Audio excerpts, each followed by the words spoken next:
जय गुरु जी संगत जी गुरु जी की कृपा गुरु जी के आशीर्वाद से आज का जो सत्संग हम आपके साथ शेयर कर रहे हैं वो है दीपा आंटी का सत्संग है। ये बहुत ही प्यारा और ब्लेसिंगफुल सत्संग है। तो मेरी विधि है सभी गुरु परिवार से कि आप सत्संग को अंत तक सुने, ध्यान से सुने, पूरा सुने। सत्संग का मतलब होता है सत्य का संग, और सत्संग की प्राप्ति जब ही होती है जब गुरु कृपा होती है।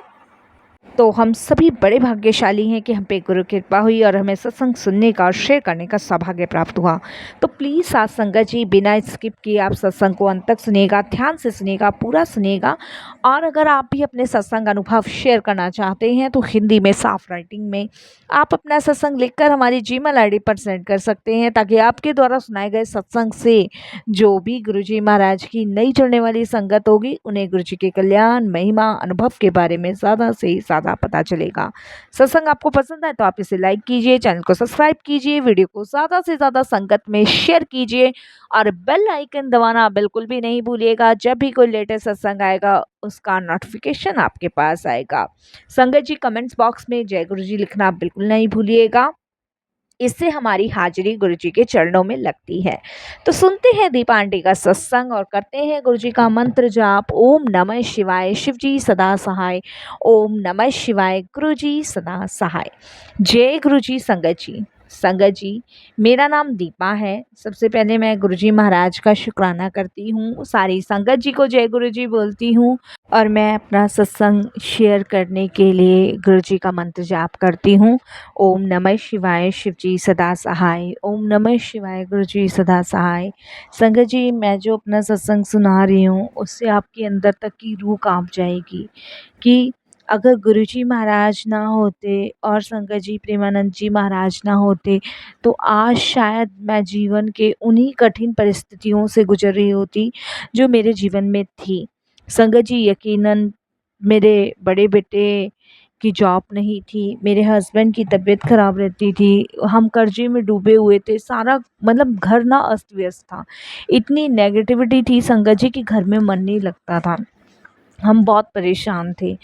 मतलब संगत जी ये समझ लीजिए कि बस यही रहता था कि भगवान कब हमें इस घोर अंधकार से बाहर निकालोगे, क्योंकि हम बहुत सारी परेशानी और मुसीबतों का संगत जी काफ़ी लंबे समय से सामना कर रहे थे। वो तो संगत जी हमारे पड़ोस में रहने वाली एक भाभी जी हैं जिन्होंने मुझे कहा था कि तुम मेरे साथ वृंदावन चलो, और वृंदावन में एक प्रेमानंद महाराज जी हैं, तुम उनके दर्शन करके आओ, तुम्हारे मन को बहुत शांति मिलेगी, सुकून मिलेगा। तो ये बात संगत जी उन्होंने मुझसे कही थी, और जब उन्होंने ये बात कही तो मुझे लगा कि मुझे जाना चाहिए। और संगत जी मैं पहली बार वृंदावन गई, और वृंदावन में जैसे संगत जी हम जानते ही हैं कि प्रेमानंद महाराज जी के जो दर्शन हैं वो सुबह ही सुबह होते हैं। तो संगत जी मैं वहीं गई थी जहाँ प्रेमानंद जी महाराज संगत जी यात्रा के लिए निकलते हैं, और वहाँ पे जाके संगत जी जब प्रेमानंद महाराज जी को देखा तो दिल में बड़ा सुकून, बड़ी शांति का एहसास हुआ। और फिर संगत जी बड़े अपने आप को भाग्यशाली समझने लगी कि देखो आज प्रेमानंद महाराज जी के दर्शन का सौभाग्य प्राप्त हुआ है, तो शायद भगवान मेरी सुनेंगे और जो भी मेरी परेशानी का समय चल रहा है वो ख़त्म होगा। संगत जी वृंदावन से आने के बाद मैं प्रेमानंद जी के सत्संग सुनती थी, उनकी वाणी सुनती थी। संगत जी मन को शांति थी, सुकून सा था और अच्छा लगता था। जो वो चीज़ें बताते थे मैं फ़ॉलो करती थी। मैंने राधा नाम जाप भी शुरू कर दिया था।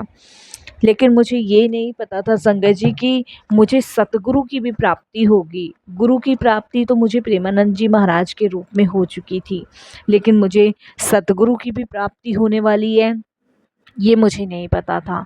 संगत जी कुछ समय बीता, मन शांत रहने लगा, घर में थोड़ी कलेश कम होने लगी। बेटा बीमार था, परेशानियां वैसी की वैसी थी जो चल रही थी, लेकिन कहीं ना कहीं मन में शांति थी और उम्मीद थी कि सब अच्छा ही होगा, क्योंकि संगत जी मैं प्रेमानंद जी से जुड़ चुकी थी।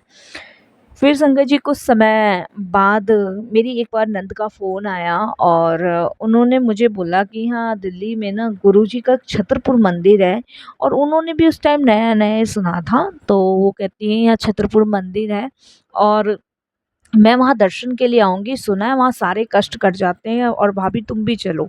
उन्होंने ये बात मुझे कही।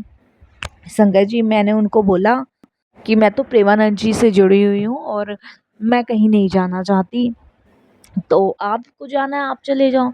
तो वो कहती है ठीक है, कोई बात नहीं, मैं आऊँगी। और संगत जी वो रहते हैं, आपने हल्द्वानी सुना होगा, वहाँ रहते हैं। तो बोली मैं हल्द्वानी से आऊँगी तो 2 दिन का यहीं स्टे करूँगी और गुरुजी के दर्शन के लिए जाना है हमें।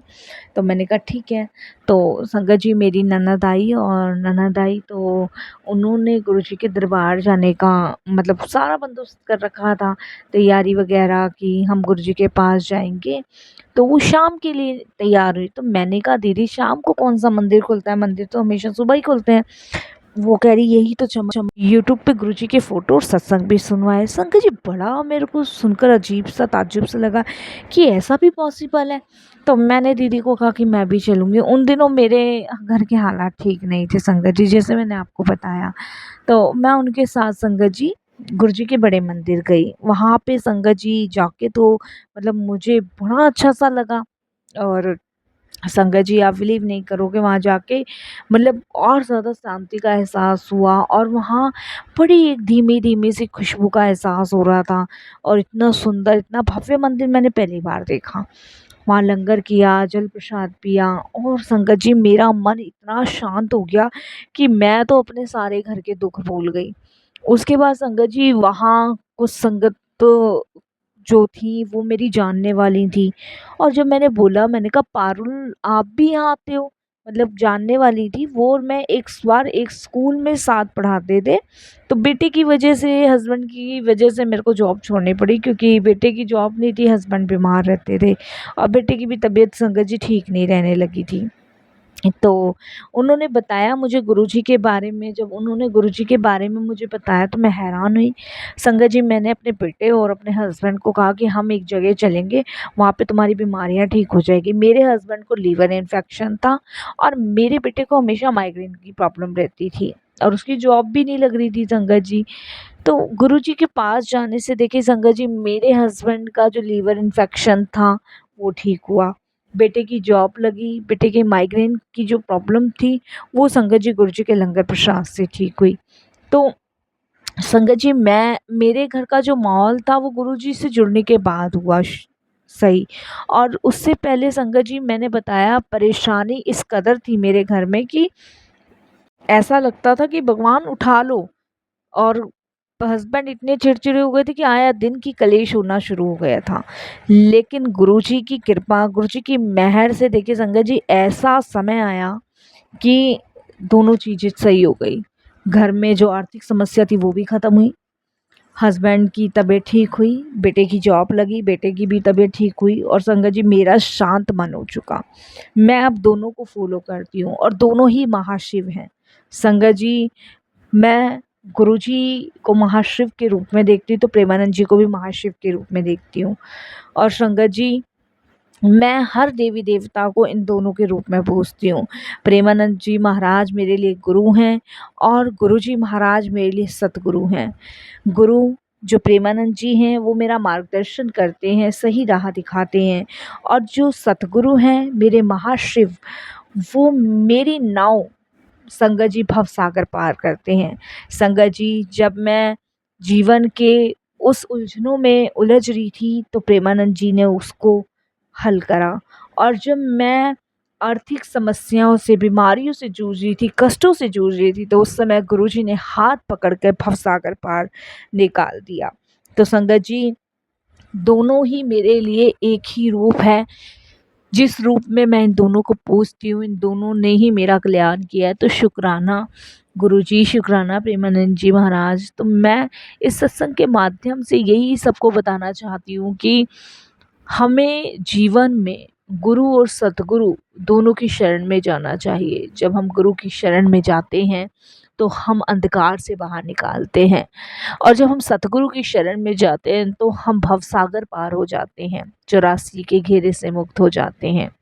तो बस मैं यही दोनों का शुक्राना करके अपनी वाणी को विराम दूंगी, और संगत जी बहुत जल्द और भी सत्संग शेयर करूंगी। ओम नमः शिवाय। शिव जी सदा सहाय। ओम नमः शिवाय। गुरु जी सदा सहाय। कोई भूल चूक हो गई हो तो क्षमा कीजिएगा। जय गुरु जी, शुक्राना गुरु जी, अनंतम शुक्राना गुरु जी।